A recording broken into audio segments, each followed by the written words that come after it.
Chairs No Waiting, episode number 620, listener feedback, number 42. 42. Two Chairs No Waiting is brought to you each week by the folks over at Weaver's Department Store. Drop by over at Weaver's and pick up Aunt Bee's Mayberry Cookbook. It's the hardcover edition, special for the 60th anniversary of the Andy Griffith Show. Head over there and pick up a copy. Great looking book and with great recipes in it. While you're there, you might want to check out the 60 Years of Laughter sweatshirt. I don't know why I'm thinking about sweatshirts, maybe because it's cold, but it's the 60th anniversary apparel. Head over to weaversdepartmentstore.com and check it out. Two Chairs No Waiting is also brought to you from donations from listeners just like you, and executive producer of episode number 620 is Dixie Griffith. Thank you, Dixie. And thank you for being here with me. It's always fun to be here in Mayberry and just talking about things. We have got a lot of stuff to talk about in this episode because we have gotten lots of feedback. Now, most of the feedback is written. So it's going to be mostly me talking and just me reading your comments. But the first one we're going to bring up here is not going to be, it's going to be a voicemail. So we're going to do that. We're also going to hear from Randy Turner with This Week in Mayberry History. He's going to talk about the Danny Thomas Show. So make sure you stick around for that. Well, looking back over the episodes of the podcast, I realized I haven't done an episode dedicated to listener feedback completely since April 14th of 2020. So it's been almost a year. Now I've been having feedback in different episodes throughout the last year. And I just do a little bit in each one, but it's kind of piled up on me. I've got a lot of feedback that I have not really responded to here on the podcast. So hopefully they're still listening or watching, whichever they're doing, and they'll be able to hear their questions answered or their comments read. And, but let me let you know, I do read every one of them. I always read them, and I sit around here talking about them, but I may not have gotten them onto the podcast yet, but we will do that tonight. But first off, let's go ahead and hear from Mark with this voicemail I got from Mark. Hello, Allan. This is Mark Mabry from Cottontown, Tennessee. Just wanted to let you know that I found your podcast in October the 29th to be exact, of 2020. I've listened to all 618 or 19. As of yesterday, that's 600 podcasts in 100 days. That's, 6 a day. So thank you so much for your podcast, Allan. I really love it. And my favorite episode by far is number 53, when your wife made me spit my milk into my stereo because I thought I had it on the wrong podcast. When she came on, and then when I realized what was happening, I just lost it. Love the whole Mayberry family. My favorite callers, of course, Tim Bradshaw and Miss Sarah. Love everything about your podcast, Allan. Oh, thank you. Thank you, Mark. Well, that was, he's talking about the 53rd episode of Two Chairs No Waiting. Wow.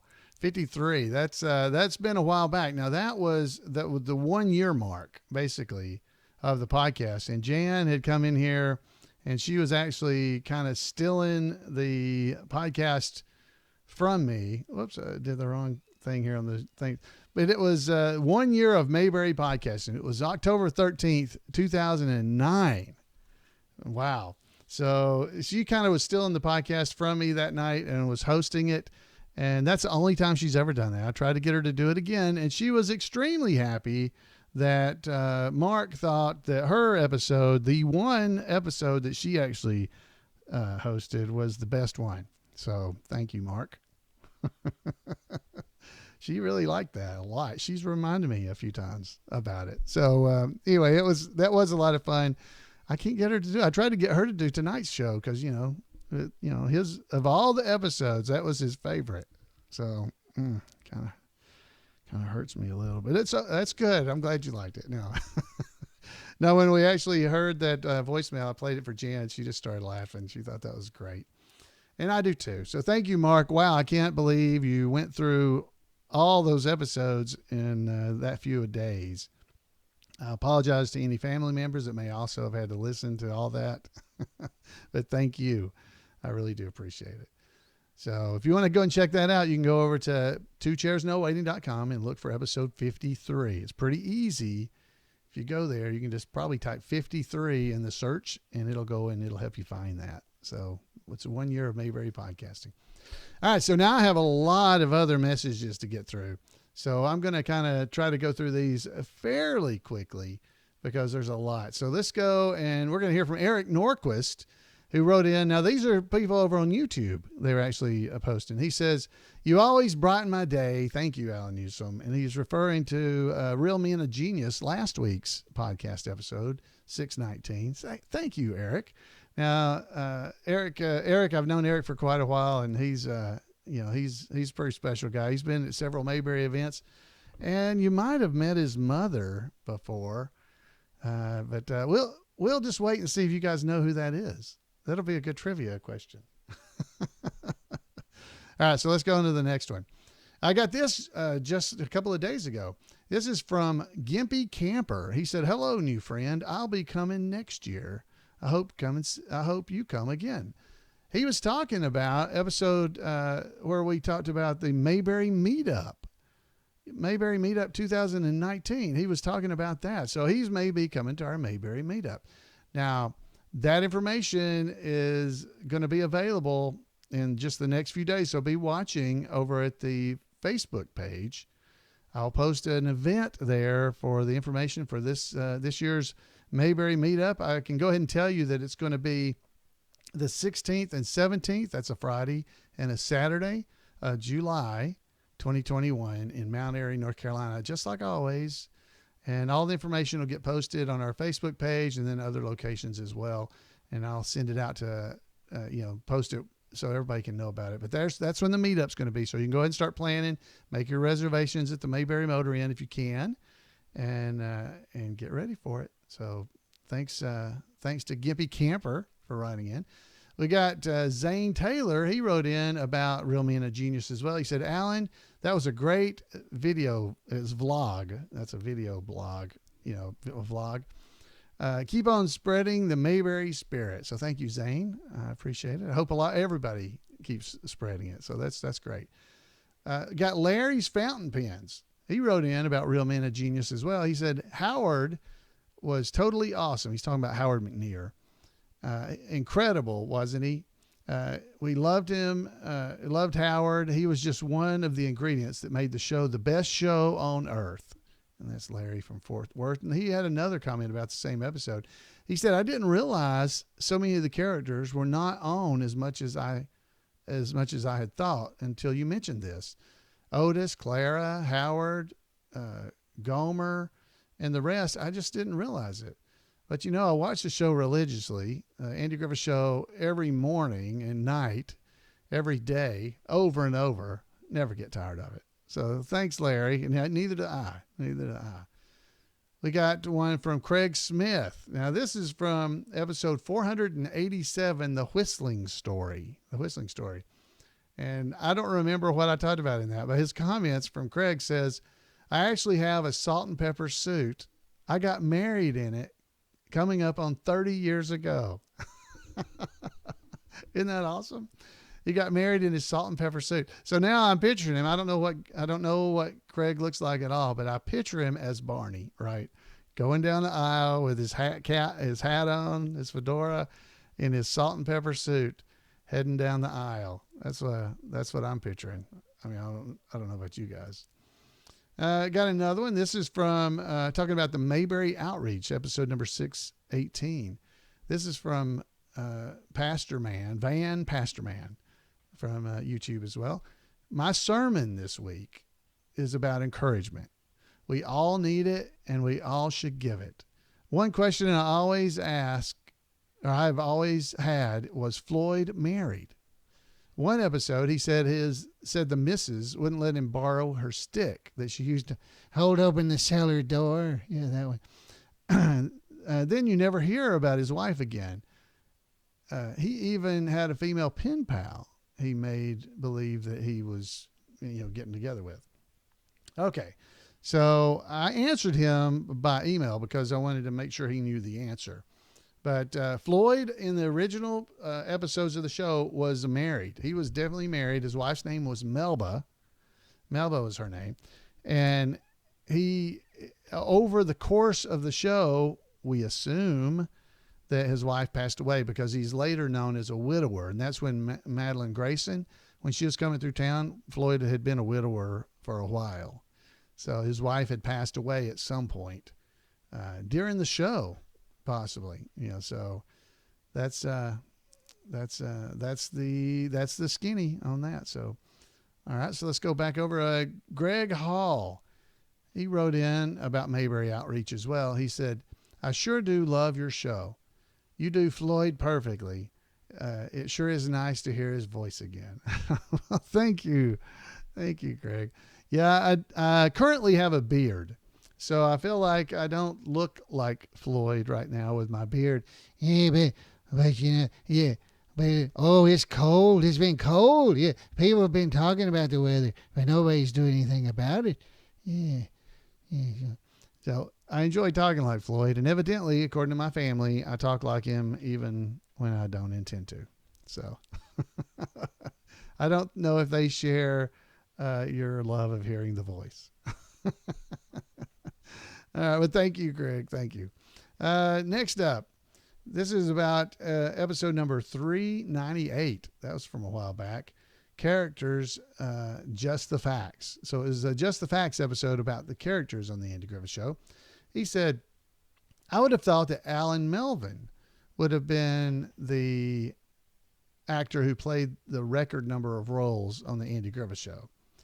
He is the heavy in at least 6 or 7 episodes with very prominent speaking parts." So we all know Allan Melvin as the butcher on the Brady Bunch. Of course, that's the easiest way to remind people of who that is. But he was in, and I counted these this afternoon, I forgot, 1, 2, 3, 4, 5, 6, 7, 8 episodes. He was in 8 different episodes as different characters during the run of the show, of the Andy Griffith Show. Now, the record holder for the most appearances by an actor is actually Bob Mcqueen. He appeared as a speaking roles anyway, the most of anybody. And there are, if you head over to mayberry.info, that's a website that we have. If you go to mayberry.info, you can go over there and check it out, and all of his information is there. His son actually wrote and gave me some a biography about him, David Mcqueen. I hope I'm right about it being his son. But he wrote this and sent me some information about him. But he was in season 1, he was in 3 episodes. And he was in season 2, he was in 1, 2, 3, 4, 5, 6, 7 episodes. So that's 10. And then season 3, he was in 4 more. So he's in 14 episodes of the Andy Griffith Show in speaking roles with names and everything. Well, most of them had names. The manicurist, he was just as customer. but Bob Mcqueen, go and read about him. Go over to iMayberry. You can go to iMayberry.com and get there. You just go to the Mayberry Historical Society, is what it actually is. The Mayberry Historical Society. If you go to iMayberry.com, if you scroll down just a little bit, scroll down the page, you'll see it. It's there, called the Mayberry Historical Society. That is mayberry.info. And you can go there and learn more and more about the Andy Griffith Show if you'd like to. It's a lot of stuff there. Lots of stuff. All right. So anyway, so that's that. That's the answer to that. Next up, we heard from Aldo D. He wrote about episode number 474, Bernard Fox. It's Bernard Fox talking at the Mayberry Squad Car Rendezvous in 1998. And he says Bernard was definitely the unsung hero of Bewitched. And Bernard was a great guy. I got to meet him several times and was able to sit around and speak with him for a long time. Just sit around we all sat in, had chairs in a circle, And we all sat there, and Bernard basically held court and told us stories about actors he'd worked with, actresses he'd worked with. He was an amazing man and such a nice fellow. I really enjoyed getting to meet him. And Malcolm Merriweather, he was great. He was a great guy. All right, so we heard another one this is from Craig Smith again. This was from a few weeks ago. He was talking about Rance Howard interview part 2, which is episode number 481. This was an excellent interview. I've never heard Rance speak, and it was very interesting. I also thought it was great how he just asked again when Rance misheard him and told about Andy and Don's relationship. Great job by him. So John Lane did the interview for that, and John did an absolutely great job. And Rance did tell so many amazing stories, and John was kind enough to let me use that interview here on the podcast. So thank you, John. And thank you, Craig, for bringing it up, because he did do a great job of that. It's a great episode, 481, Rance Howard interview. That's part 2, so you'd want to go listen to 480 as well. This again is from Van Pastorman. This is about the interview with Randy Turner from episode number 599. He said, being from Eastern Kentucky, Randy probably knew the Darlings, or at least people like them. Kentucky bluegrass is what he said. And Randy, being from that area, may have known some folks like that. And being from the mountains of North Alabama, I knew people like that too. So I don't think they're limited to Kentucky or Alabama or North Carolina. There are probably lots of places, especially since the Darling boys themselves were really from Missouri. but yeah, I think that's probably a true statement. And he had Van Pastorman had this to say about The World Needs More Mayberry, episode 615. He said, I want to know who Mr. Schwamp was. I've read a lot of articles, and nobody can say who the actor was who played him. You are not alone. Nobody knows who played Mr. Schwamp. Nobody has been able to determine who the actor actually is. And over the years, we have talked to cast members. We've talked to the production crews. We have talked to everybody that could possibly be talked to. We have, and nobody knows what his name was. Now everybody remembers him, but nobody can remember his name. So there's the problem. Nobody can remember what the actor's name was. Now we have asked everybody, Richard Link, Betty Lynn, everybody. I think the question was even raised to Andy, if I remember correctly, and he remembers Mr. Schwamp, but he does not remember, or did not remember, the actor's name. So this is one of the great mysteries of all time. Who was Mr. Schwamp? Now he was in a lot of episodes. Again, you can head over to imayberry.info, and there's a page on Mr. Schwamp. It's SCHWAMP, Schwamp. And there are at least 26 documented Schwamp sightings listed there on the site. And he was also on Gomer Pyle in at least 3 episodes of Gomer Pyle.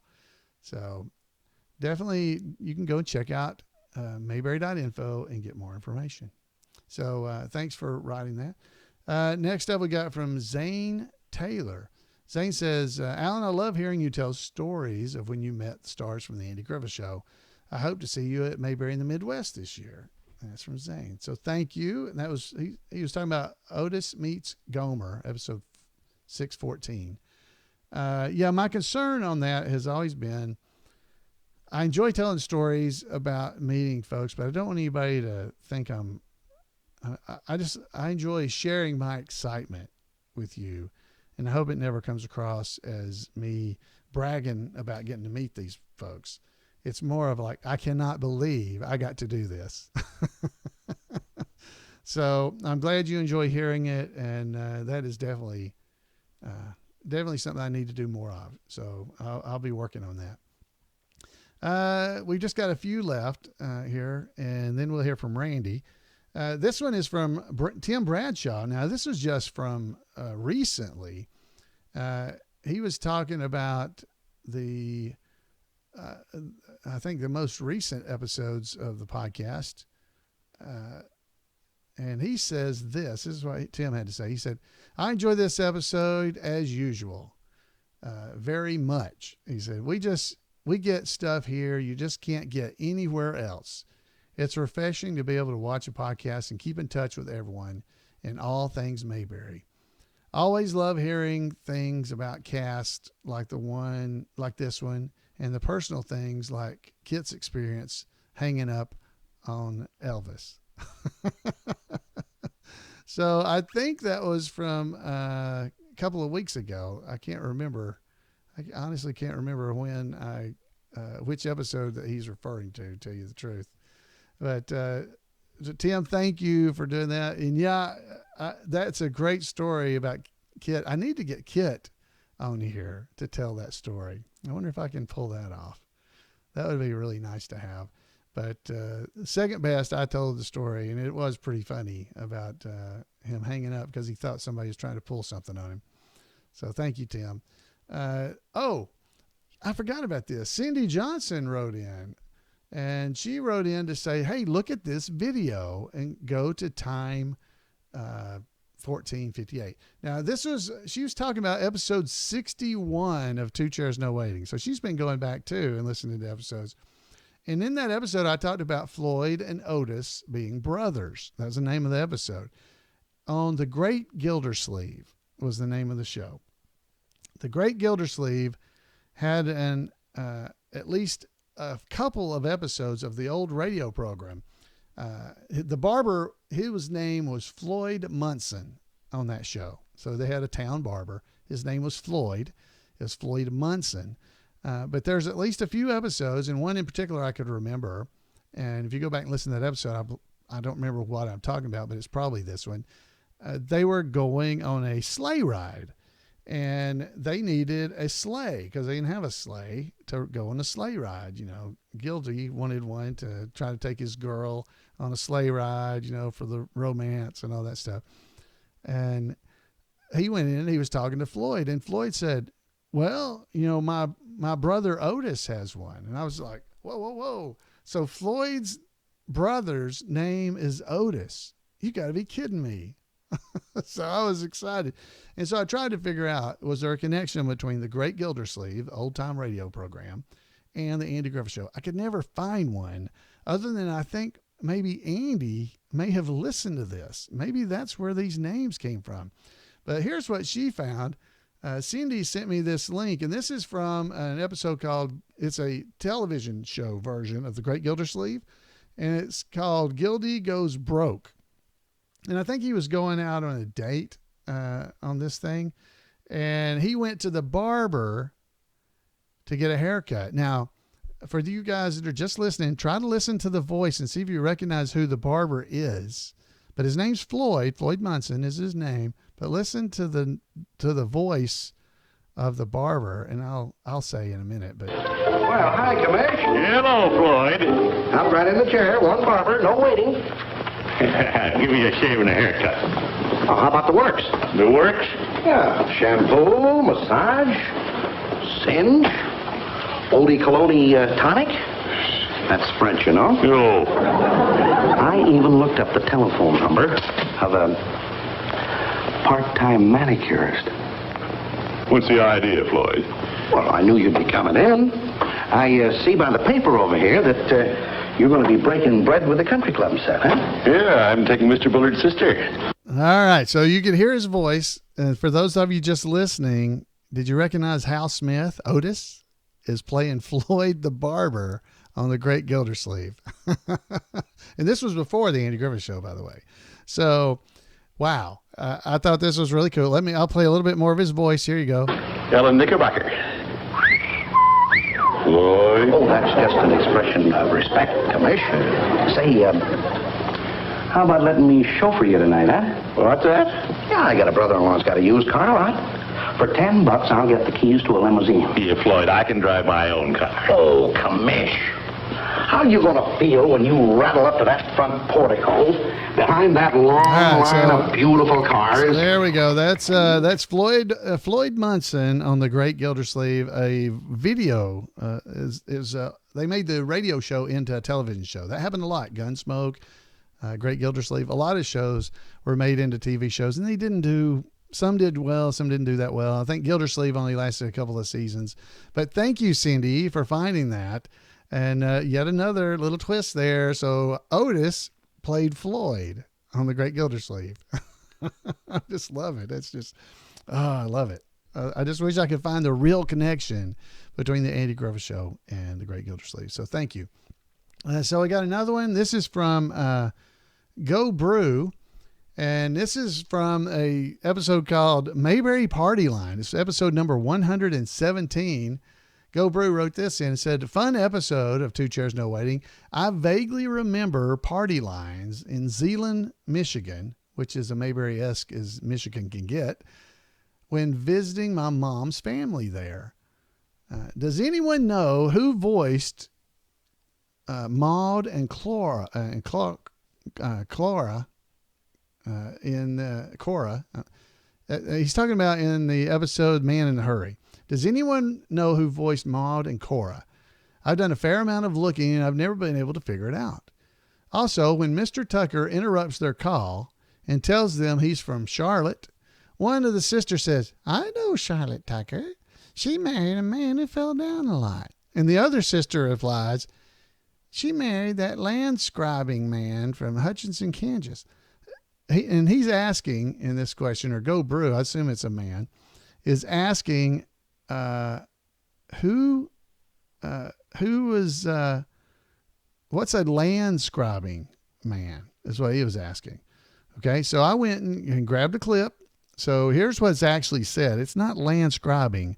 Listen to the clip here. My name is Malcolm Tucker. Who? Malcolm Tucker. Of the Buffalo Tuckers? No, I'm from Charlotte, Tucker Enterprises. And I have... I knew Charlotte Tucker. She married that man who fell down a lot. She married that lens grinding man from Hutchinson, Kansas. So she married that lens grinding man. It's a lens grinder. It makes glasses, probably. A lens grinding man, not a land scribing man. So there you go. Hopefully I was able to answer that question for you. I had to listen to it to figure it out myself. And I think this is our final one. This is from Andrew Gregg. He says, greetings. And he's talking about, this is from the episode of How Do You Spell Aunt Bee? It's episode number 605. He says, B-E-A, is a time-honored nickname for ladies whose name is Beatrice. Pronounced B-E-E. My quibble was not over that or not. Here's his quibble. Here's what he doesn't, about how it's spelled or how it's said. You know, he's not arguing. What he's actually saying here is, how is the honorific actually said? Is it aunt, or ain't? Ain't B, Aunt B, or Aunt B? It's aunt and aunt. Aunt and ain't. It's aunt, aunt, or ain't. Well, growing up in the South, I can tell you right now, I said ain't B. I probably still do. Aunt. It's not, I don't say Aunt B, which is, you know, it's Ain't B. Ain't B. Hey, Ain't B. It's ain't. A-I-N, you know, like it ain't. Ain't a word. So anyway, thanks, Andy, for writing that in. I don't know about you, but that's how I say it. I'm Southern. I grew up, I say ain't B. A-I-N-T, ain't. Not aunt, or not aunt, or aunt. I don't say aunt either. Aunt, I believe would be correct. Aunt B, but I say ain't B. Okay. Hey, I want to thank everybody that took time to either call in like Mark did, or all these folks that have made comments. Those are all comments from either the Two Chairs No Waiting website or YouTube. So thank you all for taking time to do that. I get emails as well, and I've been trying to go through those and get them done. So let's go and hear from Randy Turner with This Week in Mayberry History. Welcome to This Week in Mayberry History, a report by Special Correspondent Randy Turner of the Gomer and Cooper Pyle Comic Book Literary Guild of the Mayberry Historical Society. The pilot episode for what became The Andy Griffith Show first aired on February the 15th, 1960, as an episode of The Danny Thomas Show. But the show that gave us the Mayberry series had quite a rocky beginning. After Andy Griffith's movie Onionhead flopped and his phone wasn't ringing, he starred in the Broadway musical Destry Rides Again as the title character. Even though Andy received the Tony nomination for his performance, he said later that the show was limping along by giving away some tickets to keep the house from being too empty, and that its biggest appeal was the dance choreography. This led him to decide to pursue television. With his manager Dick Link, Andy let the William Morris Agency know this was what he hoped to do. Agency head Abe Lastfogel asked Sheldon Leonard to come up with a concept if he was interested, and Sheldon, already familiar with Andy's career, most definitely was. Sheldon was already producing The Danny Thomas Show. During that series' rough start, it had begun in 1953 as, and is often still referred to, as Make Room for Daddy, since that is the title often attached to all seasons of the reruns. It was actually called Make Room for Daddy during its first 4 seasons on ABC, with Danny Thomas playing nightclub entertainer Danny Williams, with his wife, played by Jean Hagen. Jean was nominated for Emmy Awards all 3 years, though she did not win. She grew dissatisfied with the role and her occasional butting of heads with Danny, so at the end of her 3-year contract, Jean decided to move on to other projects. Both Danny Thomas and Sheldon Leonard were upset that she was leaving, and decided on an explanation for her absence the next season that had never been used in a sitcom. They killed her off. With the prevalent social mores of the time, they literally felt that would be more accepted by an audience than having the characters being said to have gotten a divorce. While Jean Hagen's performance was obviously well received as reflected with her Emmy nominations, the show itself got fairly decent ratings, but had never cracked the top 30. So when the 4th season of Make Room for Daddy started, Danny Williams was a widower. Throughout the season, Danny's press agent and various friends watched his children when he was performing in nightclubs, but the public did not care for such an arrangement, and ratings fell. Danny and Sheldon decided a new wife needed to be added. In a 4-episode story arc at the end of the season, in April 1957, the series had Danny Williams' son Rusty catch the measles. The actress Marjorie Lord was cast as an attractive Irish nurse named Kathy O'Hara, who was hired to care for Rusty while he recuperated. Kathy was also a widow and had a young daughter. Within 4 episodes, Danny and Kathy had fallen in love and were engaged in the season finale, at which point ABC promptly canceled the series. While that sounds catastrophic, it actually turned out to be the series' saving grace. I Love Lucy had been a top show for CBS, and the same year that Make Room for Daddy wrapped up its 4th season on ABC, I Love Lucy left the air as the #1 show in the country. Learning that ABC had dropped Make Room for Daddy, CBS picked it up and put it into the Monday 9 p.m. time slot that had been occupied by I Love Lucy. With the network change, the show was retitled The Danny Thomas Show. When season 5 began, Danny and Kathy had already married and were on their honeymoon. During the season, Danny Williams adopted Kathy's daughter. These changes combined with such a coveted time slot, had quite an effect on the series.